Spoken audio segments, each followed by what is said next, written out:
As we get into the agenda, quickly, this is how it's going to break the breakdown of the agenda. We'll go over quick project updates. We'll have our grant update. Excuse me. We'll revisit session one. We'll jump into our coaching system. We'll have a discussion around the coaching service delivery plan, and then we'll have our wrap up.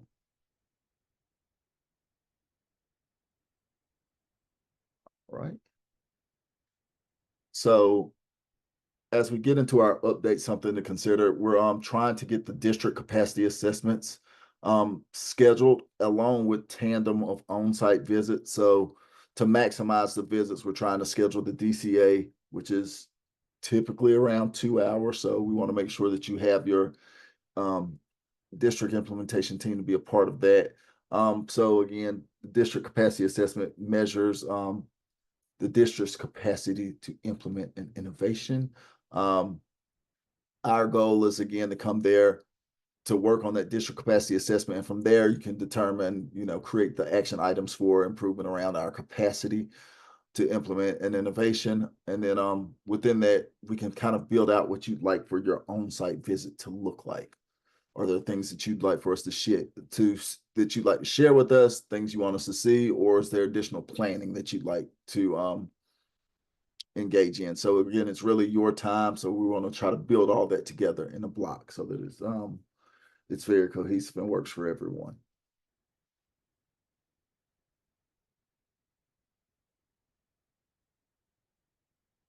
All right. As we continue on, as we revisit session number one, things to remember. So we started out with our overview of the New York Math Network, right? So we discussed just creating capacity of our districts to sustain the use of the selected math curriculums. Also thinking about, we wanted to focus on how we improved our professional development systems with database decision making and just those different supports, thinking about those items. When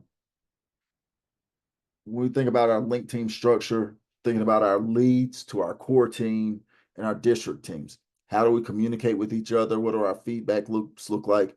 How are we effectively working together? Also, we discussed the high quality instructional materials and how they are designed. Hopefully, the design is for that to support highly qualified teachers, which in turn leads to teaching highly qualified, leads to teaching, which in turn supports a coherent system to support instruction. So again, getting the teachers the materials they need so that they can actually teach at that high level, leading to those outcomes that we'd like to see, and just having that support, that system designed to support instruction in place. We also started talking about, our implementation plans and our implementation plan data, thinking about, training effectiveness data, trying to figure out what's going on, what are we doing really well, and what areas need improvement. So those are things we wanted to look at within that data. So that's just a quick highlight, of what happened during session one for all of you that are here today, and for those, if anyone had missed that. So just trying to go back and touch on that. As we continue, we spent some time, we're thinking about our competency drivers, right? So we spent time talking about training and coaching, right? How are we going to train the use of these materials? What does training actually look like? And how does coaching support it or lift it up, right? What we know is you can't just train. There has to be that coaching component. So we spent time talking and just, generally discussing what's the training going to look like, and how is coaching supporting that. So now you've heard enough from me. It's time to hear from you guys. As a share out for our homework from session one, we just want to have a discussion around how are you using training effectiveness data to determine support or coaching needs. So what ways are you using the training effectiveness data to determine support or coaching needs? Okay, so as we were talking, it's important that we focus on that coaching system as well. And the implementation plan and sustainability, we have that coaching to really be able to support all the layers. You just had a great discussion about the training effectiveness data that you're capturing, and then how are you using that data to support? And when we're talking about support, we're talking about coaching. And you may have different names that you're using in your district for the function of coaching. So this isn't about what the name of it is. We're talking about the function over the form. Some may call it support, some may call it coaching. In these sessions, we're going to call it coaching overall. So what do we mean by that? We're talking about that irregular embedded professional development. It's that you have it there to be able to design and help your staff, your teachers, your administrators use whatever new program or practice that you have that's available. And some of the things that you may be doing are coaching cycles. You may have math coaches that are supporting the teachers and helping to co-plan those activities. You may have mentor-mentee structures that are there to support. Maybe you're doing some peer coaching by having teachers work with one another. And you may also have your provider or your curriculum developer coming in and having some embedded coaching that's going as well. So it can look different ways. So just remembering, we're talking about the function of coaching, not what it's necessarily called in your district, but about the supports that you're providing. And you've all touched on, as you talked about the data, why that coaching is important. So you've already mentioned a little bit about some coaching supports that you do. So I just want to have a quick discussion. If you're thinking about the coaching supports in your district, what does that look like?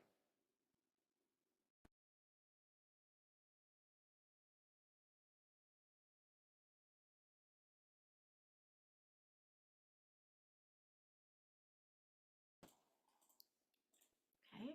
So your coaching system is all about that big picture. This is about connecting coaches across different levels.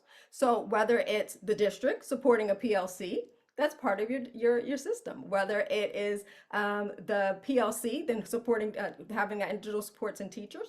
Whether it is having specified district coaches going out and working individually with teachers. Maybe it's district providing support to administrators. It can look so different.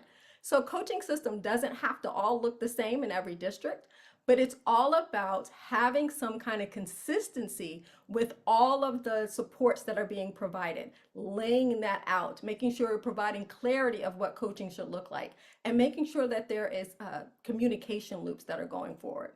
Okay. So just wanted to quickly share with you some data on what it looks like, and I think Liz just touched on it a little bit there also, that you found by just giving that PD is not enough. Just training the teachers and going to a training is not enough.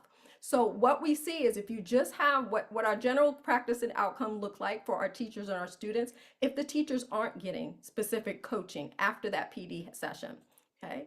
Once we have that teacher practices and they start to get coaching, you also start to see the teacher's ability to be able to use that curriculum as design increase, and you start to see our student outcomes increase as we're going forward, okay? And when we're talking about that coaching system, it's about touching each of those components.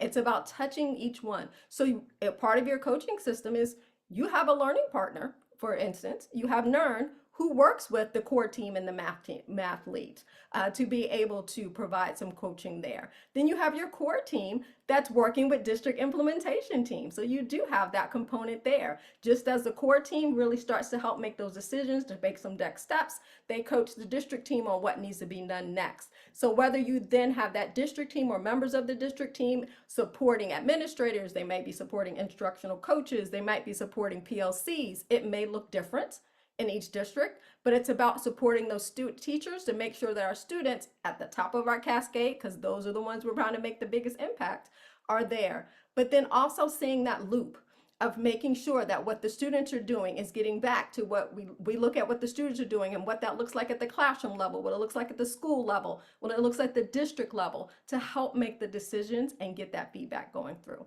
Okay. So I just wanted to quickly touch on that because our guest speaker today is going to be talking about how they built a coaching system as well as their coaching service delivery plan. Okay. So I know we have we don't have as much time as we thought we would have, as we had some great discussions, but we did want to have an opportunity for you all to just process this for a few minutes. So having some discussion prompts and going in and talking, thinking about who's receiving coaching within your district, who's providing the function of coaching within your district, And where are strengths and gaps in your coaching? Thinking about that slide 19 where we talked, is there somebody on that cascade that's not getting the coaching? And does that need to be built in to ensure that they are getting that coaching? Okay, so we'll just take a few minutes. It'll probably be a little less than 10 minutes as we're going through, but if we have just a few minutes, are we able to get those breakout rooms going? Recording. I hope you all had some great discussions thinking about who needs that coaching, who's receiving it, and maybe some possible next steps. And again, and just for, because we have such a short time today, we are going to jump right into coaching service delivery plans so that we can then move into sharing information from our guest speakers today. So with that, I'll turn it over to Chris. Thank you, Yolanda. We'd spent time talking about the big system. How do we create coaching through a plan for the system to implement that coaching? But once we have that identified, we need to start thinking about the plans to deliver coaching on the individual basis to the folks that are a part of the system now. So it's really defining how we're going to do that coaching, containing the components that are there on the screen when you're thinking about those stage-based coaching activities. You mentioned when we were having the conversations before about coaching being at different levels. You're coaching administrators, you're coaching teachers. What specifics within the math curriculum need those components of coaching? And developing that continuum. Not everybody is going to need that same level of support. So like we already went over the slide about the coaching system being the big picture, again, making sure you're addressing that cascade and providing clarity. But when we're thinking about the coaching plans, as you see, there could be multiple, and there should be multiples of those based on what level the system and what level support is needed. So you're getting to the specific about what the math coach is doing, who they're working with, what coaching supports are being provided, and what communication looks like. We've talked about that even within the system, how important communication is, but when we're working more even at the individual level with the teacher, with the administrator, there has to be that ongoing communication, how it's going to be collected, how we're going to be looking at the effectiveness of our coaching. Cascade. I'm going to start at the opposite end.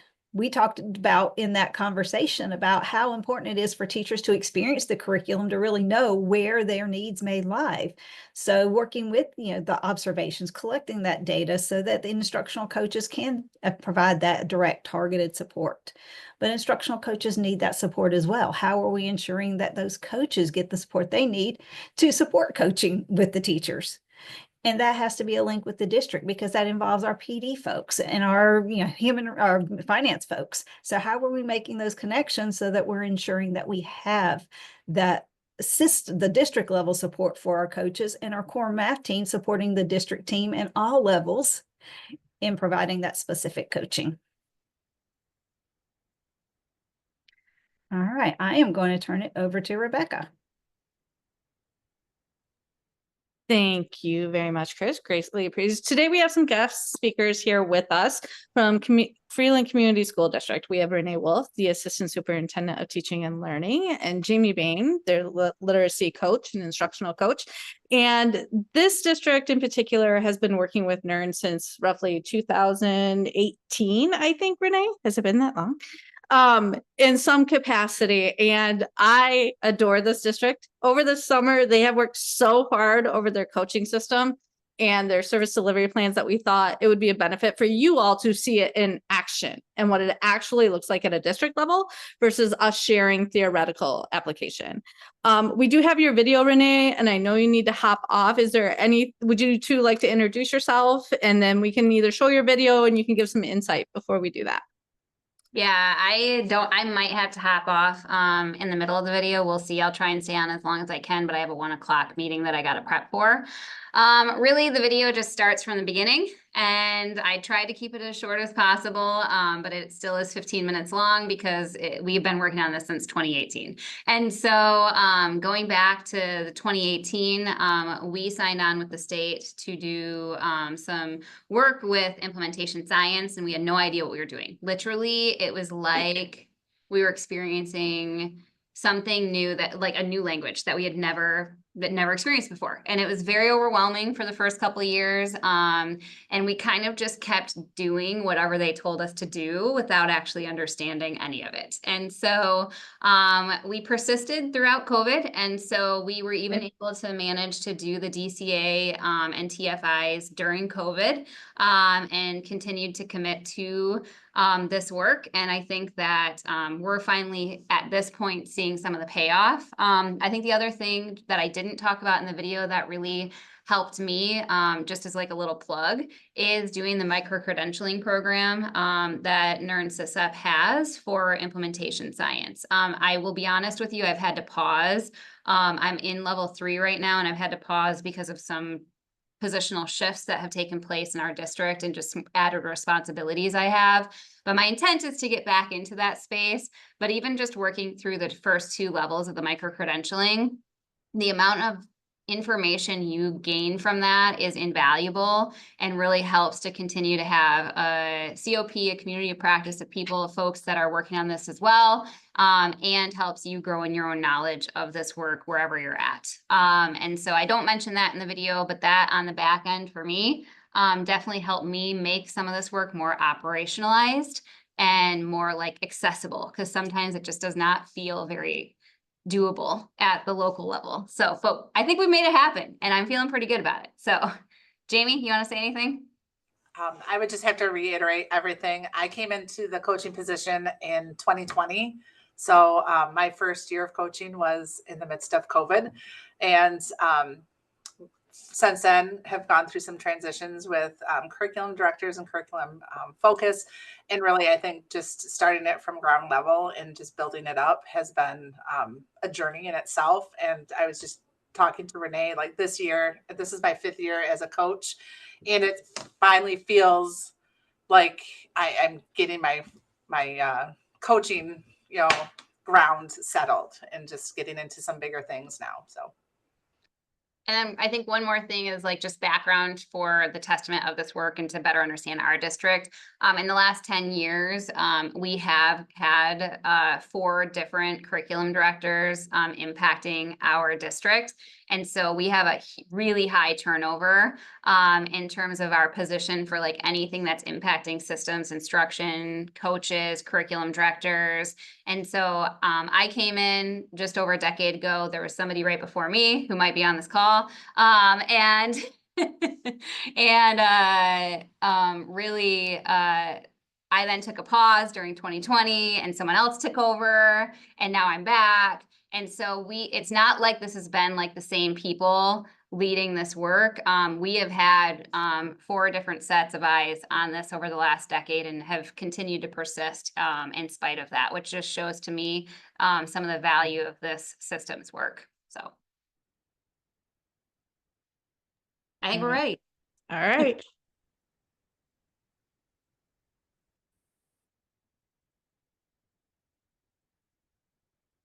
Oh, while she's getting started, my dog definitely started barking like crazy in the middle of this, and I'm sorry. So I had to pause for a second, but it's okay. It's just life. So It's live and we didn't hear it at all. You're good.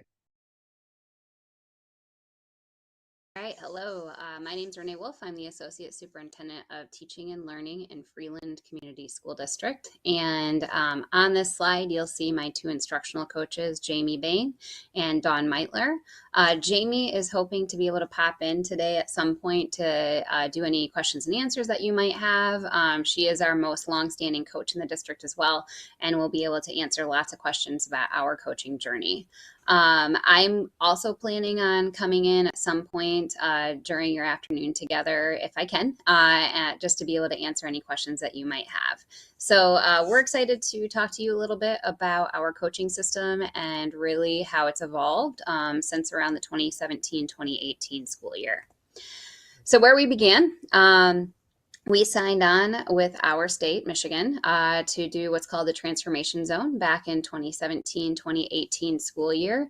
And in doing that, we learned about the district capacity assessment and started completing the district capacity assessment 1 to 2 times a year, every year since then. And we still complete it today, at least once annually, and plan to have this be really a vital part of our work for honestly like the rest of our future. And so what I'm specifically highlighting here is our coaching system and understanding that taking a look at our data and taking a look at some of the other drivers compared to coaching, we consistently were scoring lower in the coaching systems space compared to every other area of our drivers when it came to our DCA. And sometime around right after 2020, so like I'd say around the 2020-21 school year, we had to have a conversation as a district implementation team where we actually sat down and said, you know what, it's time for us to stop actually just like picking away at the easy things just so that we can score ourselves a 2 and call it good. We need to start to tackle some of our systems work. If we don't start tackling our systems work, nothing in this district is going to change. And so we intentionally decided to target coaching from then on to be able to help to support our coaching system in the district.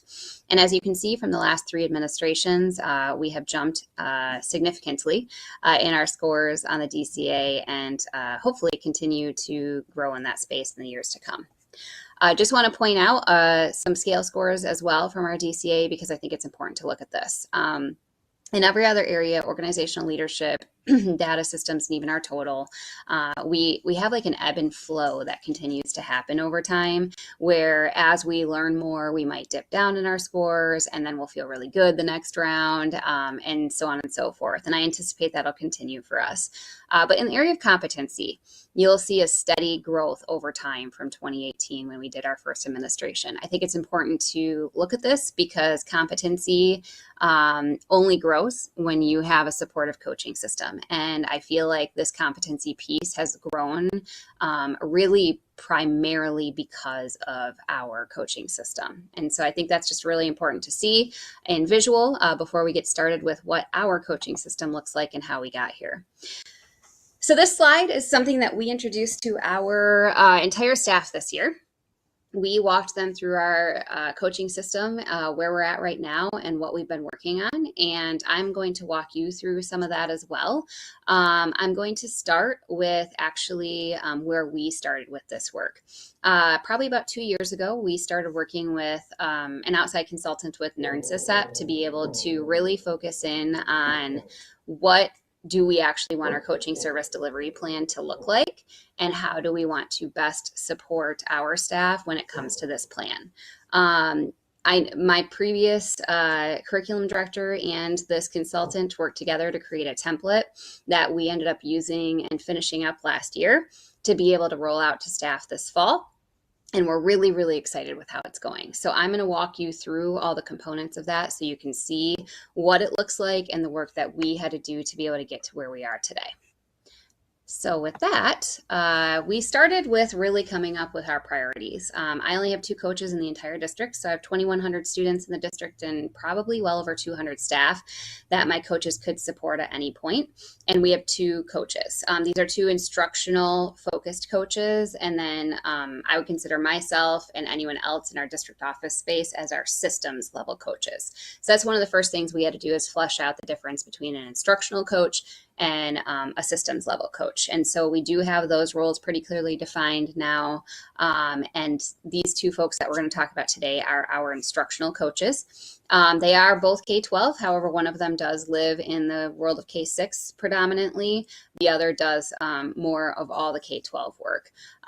So one of the things that we were running into is they were being stretched very thin, and their focus was all over the place in terms of what they wanted to tackle with teachers. And so we worked together to come up with like 3 big areas and 3 buckets where their work could live so that it could make more sense to our staff. Because if it's not something that staff can look at and just really understand quickly how they can use a coach, then they just simply won't want to use a coach. And so my first instructional coach, Dawn, she is focusing in right now on new and emerging technologies, instructional routines, and high quality practices and materials. Down below on this one pager that we created, you'll see all the different things that she's able to support within those buckets. This list isn't exclusive, but it gives teachers a real visual of what could I use a coach for? What might I use a coach for? We're also giving office hours a try this year so that we're committed to being in one building on each of these days so that staff can pop in as needed because these are district level coaches. They're spread throughout the district and aren't always easily accessible. And so we wanted to give the staff, here's these specific days when we will be in your building and if you would like to work with us. Jamie's focus this year is student engagement, knowledge building, unit design, and data-driven instructional decisions. Again, you'll see below all those elements that she's willing to work with staff on, and then also see her office hours. We were pretty committed to having a one-pager, and that's sort of where our work began in terms of really envisioning what our coaching service delivery plan was. After this, we sat down with our consultant and we started to work on our coaching service delivery plan. And this is what had started, I think, more than 2 years ago with our previous curriculum director and our consultant. And it really lays out each of the elements of a coaching service delivery plan that you need to have in place to be able to have a successful coaching system. So what you see here is Dawn Meitler's coaching service delivery plan. And what this is her 3 areas, those instructional routines, new and emerging technologies, as well as the high quality instructional practices, as well as each of the concepts or skills that she's able to coach. And then we went a bit further and we said, okay, how do we actually unpack each of these in terms of generally what happens with each of these specific skills or concepts? So we ended up creating a tiered approach to the nature of coaching and have had to work really hard with our staff to make sure they understand that intensive does not mean that the teacher is not competent. Intensive means it takes the coach a very long time to be able to get through that coaching cycle. So you'll see here, we divided out universal, targeted, and intensive as just consulting. This may be a hallway conversation. This just may be 1 meeting or 2 meetings. Targeted is a mini cycle that can get done pretty quickly. And then intensive is 3 to 4 weeks or longer, supporting that teacher on a specific skill or concept. So you see here, we have each of our activities divided out within the tiers. And then we also have the frequency in which we're going to be meeting with staff generally on these. This is just a roadmap. This does not mean this has to be this way, but it was a good roadmap for us to make coaching visible to every person in our district. We then have a pre and post preparation document that we use. This is almost like a coach's note-taking guide that they work with the coachee. So it really walks through each of the things that the coach and the coachee are going to be working on as they work together throughout their coaching cycle. We have not completed this part, but it's the process for feedback, which is really just how are we going to provide and receive feedback. But we do have our coaching effectiveness measures flushed out. And that's where we actually created 2 different items that our coaches are going to use for coaching effectiveness. We have a coaching log. This coaching log is done every single time a coach engages in anything that they would consider universal, targeted, or intensive. If it's truly just more of a technical support, they don't fill it out. It's more if it really falls in that scope of how we've defined coaching. And so this is what that looks like. And then we do have an effectiveness survey. So every time we finish up a coaching cycle with a staff member, we just ask a few brief questions so that we can collect effectiveness data to help to improve our coaching system. Jamie Bain's coaching delivery plan looks identical, basically. So you'll see that here. And then to be able to get to where we were with that, we really had to go through how we define coaching. And so we really looked at what's our values, what's our principles, what's our philosophy of coaching, and flushed this out to be able to then come up with 4 essential components that we're going to use to guide all of our coaching cycles throughout the year. So component 1 for us is creating an enabling and collaborative context. Component number 2 is application of content knowledge. 3 is continuum of supports, and 4 is data use. Down below, you'll see each of those components fleshed out even more, where we have the intended use in practice, the developmental use in practice, as well as the unacceptable use in practice. This can be used for monitoring the fidelity of our coaching system, and is something that we use as a compass to guide the work we're doing, to make sure that when we're doing coaching cycles, we really stay within these 4 components and work within these 4 components. In terms of our coaching effectiveness data, I already mentioned that we do have the coaching surveys that the coaches do. However, in addition to that, we do use Otis, and Otis I can chat about a little bit more, but really we have 5 to 6 different Otis days in which we are working to observe the classroom for best practices in instruction. And so just to show you the Otis tool, we did get this from NERN-CSEP as well. It's the observational tool for instructional supports and systems. We have a group of about 7 to 10 teachers, mainly some administrators, who do observations. They're 10-minute cycles, and after 10 minutes, you score these 7 components. Each of these 7 components are really based in Hattie's effect size, and they really look at those most impactful instructional routines that we have in place for students. So with that being said, that is about where we're at with our coaching system. I'm going to pull this up really quickly. All right. Sorry about that. Had to pause for my dogs. So I'm going to pull this up really quickly just to show you our future plans. So those components, the critical components in our definition, have turned into an implementation checklist. We have not done this yet, but our plans are to really take a look at those components and use it as a fidelity check for our continuous improvement work as we continue with our system.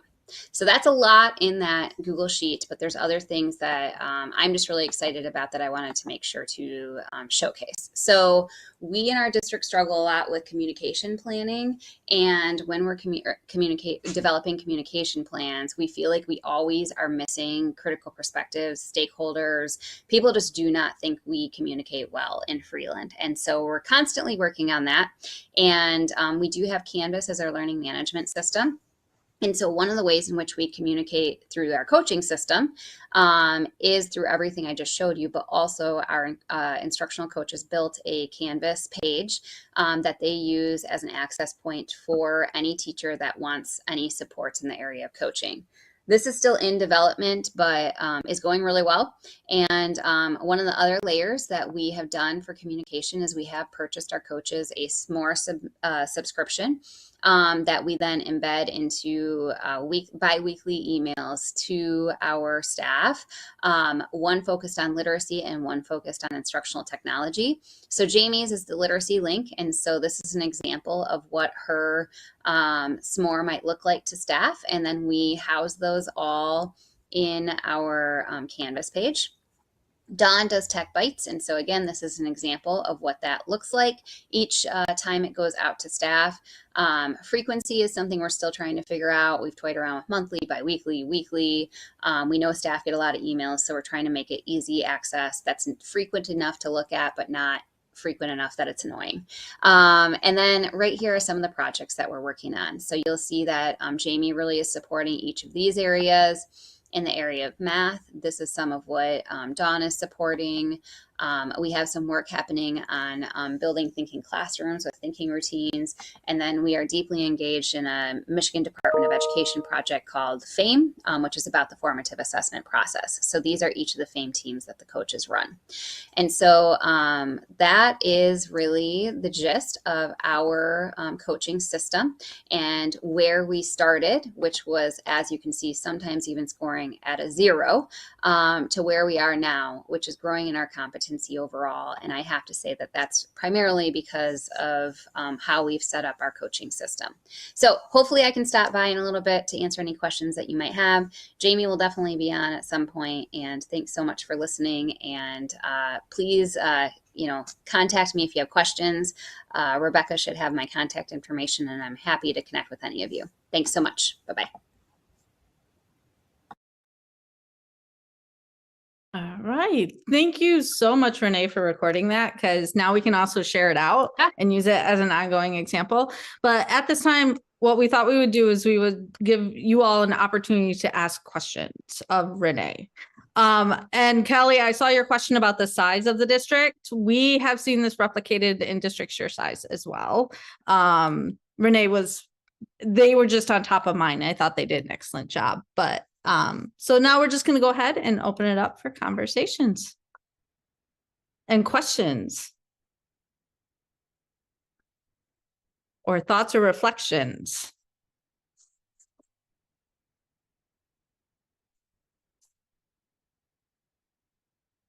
To discuss within your teams what we discussed around coaching systems, coaching service delivery plans, your thoughts and reflections, and really thinking through what you learned from Freeland. We know they didn't match your size in that regard, but what we did develop and what we do have and is the basis of a lot of their work is a template. And that's what I'm going to put in the chat right now. It's in view only. So if you want to modify, you can change the just make a copy of it and you can modify this. And that's ultimately what Freeland did, is we provided them with this template and then they just went in, contextualized it and modified it based on what they wanted to see coaching to be and what they needed it to be. In this template, you will see goals and objectives, target audience, methods, strategies. You'll be able to dig in a little bit in regards to what applies to you, what doesn't apply to you, how to modify it. But part of our focus within our network is help build that infrastructure that from training to coaching, right? And this is one way of doing that, is developing this coaching system. And going back to some of what your challenges are, we've documented those, right? So what we're thinking through with that is, you guys have mentioned not only do you have a shortage of certified teachers, but you also have to lay off teachers. And that's a really interesting conundrum in the state of education right now that we're examining, because ultimately what we're seeing is we're spending more and more money in education. We're laying off at the same time that we don't have teachers. And it's this really weird triangle that's going on, and we need to get to the root cause of that. So while we understand that you have these really large barriers, what you do have right now is you do have some structures and systems and need for coaching. If you have non-certified teachers, they really need support, right? Especially if you've got teachers who are going to have 40 some kids in a classroom, they are going to need a lot of support. So thinking through and trying to barrier bust, as Renee said, and really think through about how you can approach this. And remember what Yolanda mentioned earlier. It's about the functions that are occurring. It's not necessarily the terminology. Okay. Implementation is all about barrier busting. And so we need to think through the challenges, knowing we need to have some sort of infrastructure in place for professional learning, for training and coaching. Okay. So what we're going to do is we're going to give you time with your team to really examine this and think about the template that I just shared with you, and kind of go through and say, what are our next steps and addressing our challenges with this. Okay. Chris, are we ready for their team time? Yes, I have the room set for 10 minutes. Perfect. Okay. So we're going to go ahead and put you in your team time for 10 minutes, then we'll bring you out for closing. Okay.